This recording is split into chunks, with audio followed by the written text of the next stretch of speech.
औज़ुबिल्लाहि मिनश्शैतानिर्रजीम बिस्मिल्लाहिर्रहमानिर्रहीम। अस्सलामु अलैकुम। My name is Fazal Ahmed and I am the instructor of class 9th chemistry. जैसा कि आप जानते हैं, हमने अपनी पिछली वीडियो में केमिस्ट्री की 3 ब्रांचेस को डिस्कस किया था और अभी हमारी 3 ब्रांचेस रिमेनिंग हैं। तो आज इंशाल्लाह इस वीडियो में हम उन 3 ब्रांचेस को एक्सप्लेन करेंगे और उनमें जो हमारी फर्स्ट ब्रांच है वो है न्यूक्लियर केमिस्ट्री। न्यूक्लियर केमिस्ट्री जो है क्या है? Nuclear chemistry is the branch of chemistry that deals with radio activity, nuclear processes and properties. ये 3 वर्ड्स हैं। रेडियो एक्टिविटी, आम लफ्ज़ों में इन्हें शुआओं का निकलना या तापकारी कहते हैं। न्यूक्लियर प्रोसेसेस, असल में ये जो वर्ड है न्यूक्लियर, इसकी ओरिजिन क्या है, इसकी बेस क्या है, उसको देख लेते हैं। एटम जो होता है उसके सराउंडिंग्स में शेल्स होते हैं जिनके अंदर इलेक्ट्रॉन्स रिवॉल्व कर रहे होते हैं, जबकि सेंटर में न्यूक्लियस होता है। तो असल में हमारी न्यूक्लियर केमिस्ट्री एटम के सेंटर को डील करती है, न्यूक्लियस को डील करती है। उसके अंदर मौजूद जो पार्टिकल्स हैं उनसे निकलने वाली एनर्जी को डील करती है। ठीक है, इसीलिए इसका नाम न्यूक्लियर केमिस्ट्री रखा जाता है। अब देखें, डिफरेंट इंडस्ट्री में रेडियो एक्टिविटीज़ के प्रोसेस को यूज़ किया जाता है। वो हम आगे चल के देखते हैं कहाँ कहाँ। रेडियो एक्टिविटी ही के प्रोसेस को हम न्यूक्लियर प्रोसेस कहते हैं और उसकी प्रॉपर्टीज़ को हम डिस्कस करते हैं। प्रॉपर्टीज़ मीन्स कि कौन सा एलिमेंट लेते हैं और उसमें किस तरह की शुआएँ निकलती हैं और उन शुआओं के आगे या उन रेडिएशंस के आगे क्या क्या यूज़ है। आगे देखते हैं मेन कंसर्न क्या है इस ब्रांच का।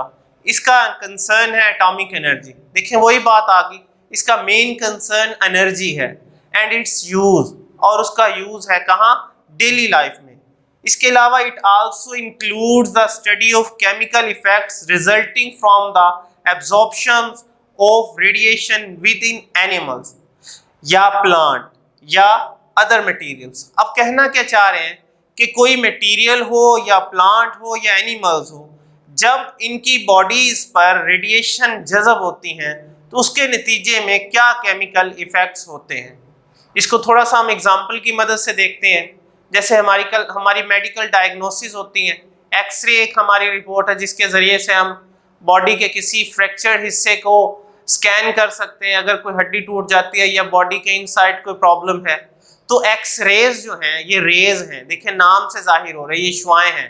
तो असल में उस एक्स रेज मशीन के अंदर रेडियो एक्टिव एलिमेंट्स को रखा जाता है और वहाँ उनकी ब्रेक डाउन होती है, उनको तोड़ा जाता है और उनके तोड़ने से क्या पैदा होती हैं? रेडिएशंस पैदा होती हैं। अब उन रेडिएशंस को बॉडी पर डाला जाता है और वो रेडिएशन जो है बॉडी के जिस हिस्से पर डलती हैं वहाँ से उसका इमेज हमारे पास आ जाता है जो उसकी फिल्म के पीछे होता है। उसी फिल्म को आप एक्सरे कहते हैं। तो ये देखें बॉडी, ह्यूमन बॉडी पर उसकी एब्जॉर्प्शन का ये रिजल्ट निकला। इसके अलावा और कई मेडिकल टर्म्स हैं, मेडिकल फील्ड्स हैं जहाँ पर हमारी रेडिएशंस को यूज़ किया जाता है।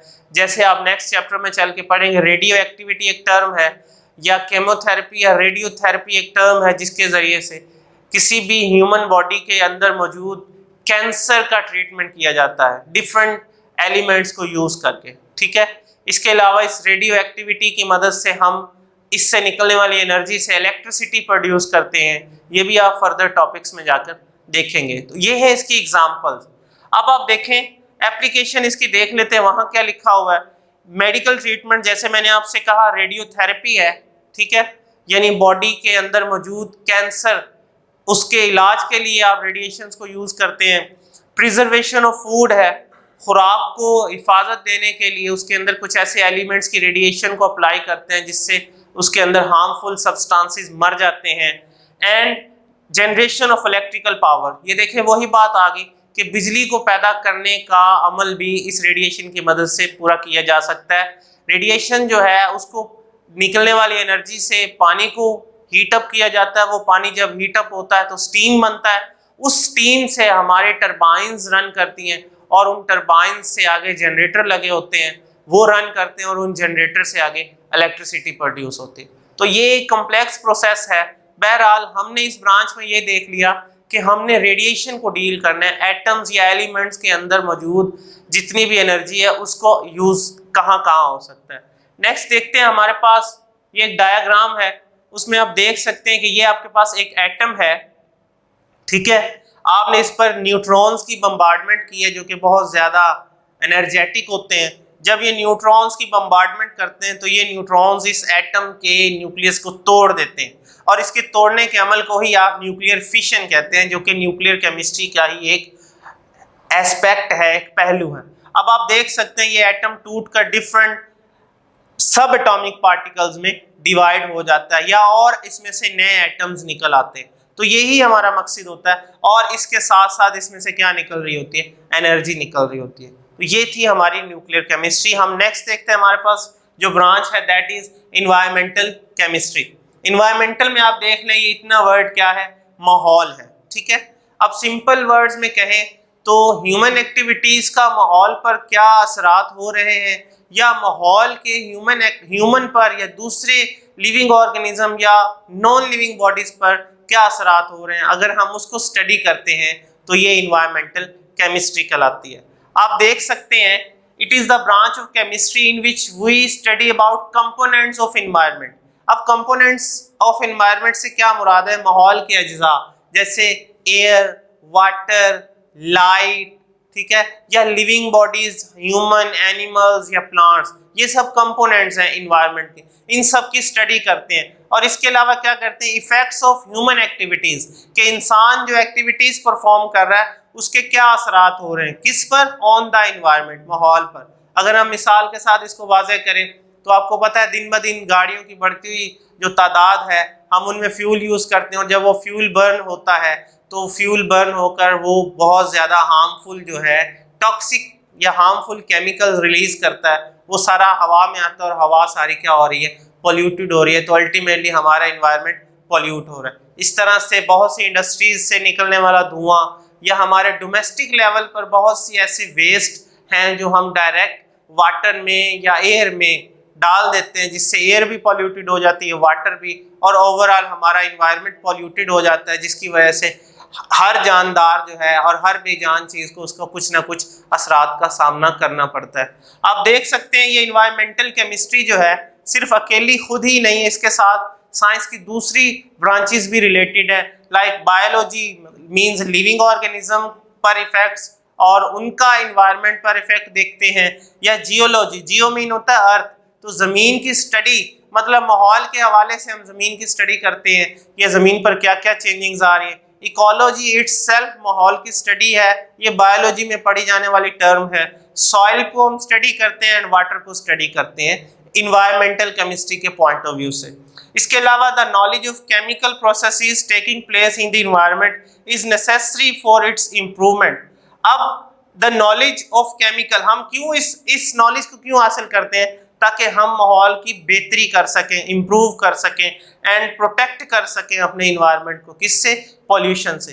तो ये इन्वायरमेंटल केमिस्ट्री जब हम स्टडी करते हैं, इन्वायरमेंट को स्टडी करते हैं, तो तब हमें इस चीज़ का अंदाज़ा हो जाता है कि माहौल में कहाँ कहाँ से मसाइल हो रहे हैं, हम उस मसाइल को हल करने की कोशिश करते हैं। यहाँ आपको डायग्राम में दिखाया गया है कि किस तरह से ह्यूमन एक्टिविटीज़ को नेचुरली, और ह्यूमन एक्टिविटीज़, ये देखें, ये फैक्ट्रियां हैं और यहाँ से धुआं निकल रहा है, और उस धुएं में सल्फर डाइऑक्साइड और नाइट्रोजन डाइऑक्साइड जैसी गैसेस निकल रही हैं। ये बादलों में जब चली जाती हैं, वहाँ से बारिशें होती हैं, तो वो बारिशों के साथ ये ख़तरनाक गैसेस एसिड बनकर ज़मीन पर गिरती हैं, और उसी को हम एसिड रेन कहते हैं। वो एसिड रेन जब पीने वाले पानी में या नदी नालों में या मछलियों की बॉडीज़ में या ह्यूमन पर गिरती हैं, तो अल्टीमेटली इसका नुकसान होता है। इसके अलावा ये देख सकते हैं आप, हमारे जो ट्रीज़ हैं उनको इनका इफेक्ट्स होता है। ये आप देख रहे हैं, एक तस्वीर में दिखाया गया है कि किस तरह से गाड़ियों में दिन ब दिन जो है तादाद बढ़ती जा रही है, और उनमें फ्यूल का यूज़ बढ़ता जा रहा है। तो अल्टीमेटली ये देखें, नाइट्रोजन डाइऑक्साइड गैस है, और इसको जब सूरज की शुआएं टकराती हैं तो वो एसिड में कन्वर्ट हो जाते हैं, और वो एसिड जो है और ज़्यादा ख़तरनाक होकर माहौल को हर तरह से आलूदा करने की कोशिश करते हैं। नेक्स्ट देखते हैं हमारे पास कौन सी ब्रांच है। ये हमारी केमिस्ट्री की लास्ट ब्रांच है आपकी बुक की, that is analytical chemistry. Analytical में ये लफ्ज़ है एना, एना का मतलब होता है अपार्ट, अलग करना। लिटिक का मतलब होता है तोड़ना, यानी किसी चीज को तोड़कर अलग करना। अगर मैं सिंपल वर्ड्स में कहूँ कि एनालिटिकल केमिस्ट्री क्या है, तो आप यूं कह सकते हैं कि किसी कंपाउंड को सेपरेट करना। ठीक है, आपको कोई सैंपल दे दिया जाता है और कहा जाता है कि इसको सेपरेट करके स्टडी करें। अब दो तरह की स्टडी होती है। पहली ये स्टडी कि इस कंपाउंड में एलिमेंट्स कौन कौन सा है, इस स्टडी को आप क्वालिटेटिव एनालिसिस कहते हैं। और दूसरी स्टडी कि वो कंपाउंड कितना, वो एलिमेंट कितने कितने हैं उस कंपाउंड में।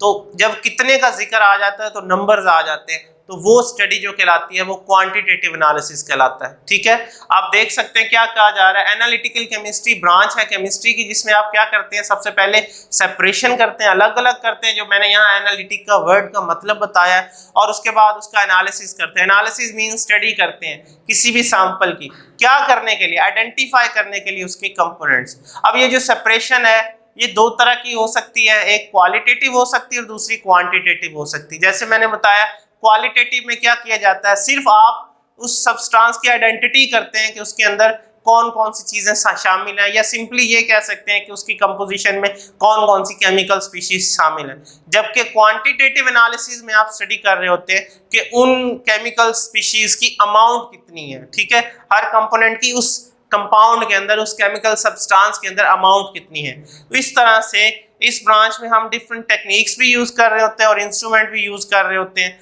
ताकि हम इनका अच्छी तरह से एनालिसिस कर सकें या स्टडी कर सकें।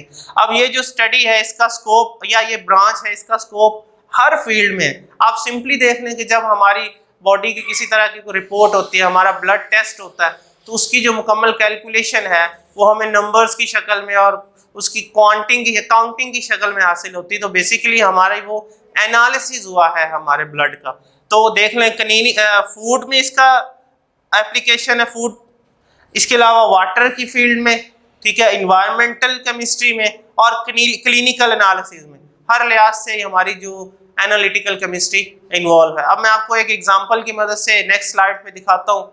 जैसे ये आपके पास एक ग्लूकोज का मॉलिक्यूल है, इसका फार्मूला है C6H12O6। अगर आपसे कोई पूछे कि ग्लूकोज में कौन कौन सा एलिमेंट है, तो आप पहले कहेंगे कि उसमें कार्बन होता है, उसमें हाइड्रोजन होता है और उसमें क्या होता है, ऑक्सीजन होता है। तो ये सिर्फ आपने आइडेंटिटी की है, उसकी पहचान की, आइडेंटिफाई किया उसको। लेकिन अगर आपसे कोई कहे कि उस एक कंपाउंड या एक मॉलिक्यूल के अंदर कितने कार्बन के एटम होते हैं, कितने हाइड्रोजन के एटम होते हैं या कितने ऑक्सीजन के एटम होते हैं, तो ये उसका कहलाएगा क्वांटिटेटिव एनालिसिस। ठीक है, फिर आप उसकी स्ट्रक्चर ड्रॉ करके बता सकते हैं कि कैसी उसकी स्ट्रक्चर होती है, कार्बन की पोजीशनिंग के साथ ऑक्सीजन और हाइड्रोजन किस किस तरह से लगे हुए हैं। तो ये सारी जो स्टडी है ये हम करते हैं एनालिटिकल केमिस्ट्री में। ये था आज का लेक्चर बेटा, कल इंशाल्लाह हम अपना नेक्स्ट टॉपिक अपनी नेक्स्ट वीडियो में लेकर आएंगे। तब तक के लिए अल्लाह हाफिज।